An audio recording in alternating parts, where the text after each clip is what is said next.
விடயமாக இருந்தது. ஆனால் இப்பொன்னாடை போர்த்தும் சம்பவம் ஒரு அடிமை வரலாற்றிலிருந்தே ஆரம்பித்தது என்பது ஆச்சரியமான விடயமாக. சம்பவம் பற்றி பார்ப்போம் வாங்க. மகாபாரதத்திலே பாஞ்சாலி துகிலுரியப்பட்டாள் என்பது அவள் ஒரு பெண்ணாக மானபங்கப்படுத்தப்பட வேண்டும் என்பதற்காக அல்ல, அவள் அடிமைப்படுத்தப்பட வேண்டும் என்பதற்காக மட்டுமே. துச்சாதனன் பாஞ்சாலியை அவன் மனதில் அன்று காம வேட்கை இருந்திருக்கவில்லை, ஒரு அடிமைக்கு தண்டனை தரும் கோபமே இருந்தது.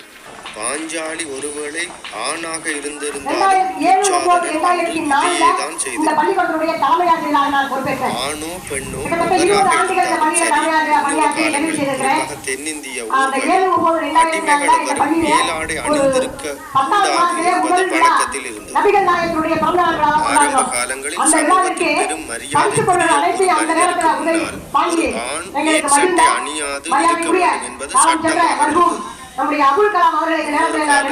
பெண்கள் மேலாடை அணிய வேண்டும் என்பதற்காக தோல் சீலை போராட்டம் அல்லது தோல் சீலை கலகம் போராட்டத்தில் பல உயிர்களை பலி கொடுத்தே அடிமை பெண்களும் மேலாடை அணியும் சம்பிரதாயம் உருவாகியது. உண்மையில் வெளிவந்த நடிகை அமலாபால் நடித்த ஆடை என்கின்ற திரைப்படம் இந்த தோல் சீலை போராட்டம் பற்றி விரிவாக இந்த மேலாடை அணியாத நிலைமை பல நூற்றாண்டுகளுக்கு இருந்த விடயமல்ல, சமூகத்தில் இருந்த பலிகள் நிறைந்த வரலாறு ஆகும்.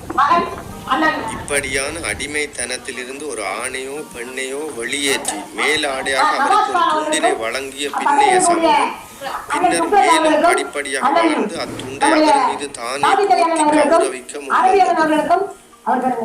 காலங்கள் செல்ல செல்ல அது பட்டு துண்டாக மாற்றம் பெற்றது. மேலாடை ஒன்றையே அறியாத ஒரு அடிமைக்கு கிடைத்த ஒரு பட்டு துண்டு பொன் ஒன்றுக்கு ஒப்பானதாக கருதியே பொன்னாடை என்று பெயர் பெற்றதை தவிர அந்த விலை உயர்ந்த பட்டு துண்டுக்கு பொன்னாடை என்பது பெயர் அல்ல. எனவே பொன்னாடை என்பது அதனை போர்த்திய சமூகத்தால் வழங்கப்படும் கௌரவம் மட்டுமல்ல, அது போர்த்தப்படுபவருக்கு கிடைக்கும் மிகப்பெரிய அங்கீகாரம், ஒரு வெற்றி. எனவே பொன்னாடை மதிக்கப்பட வேண்டிய ஒன்றாகும்.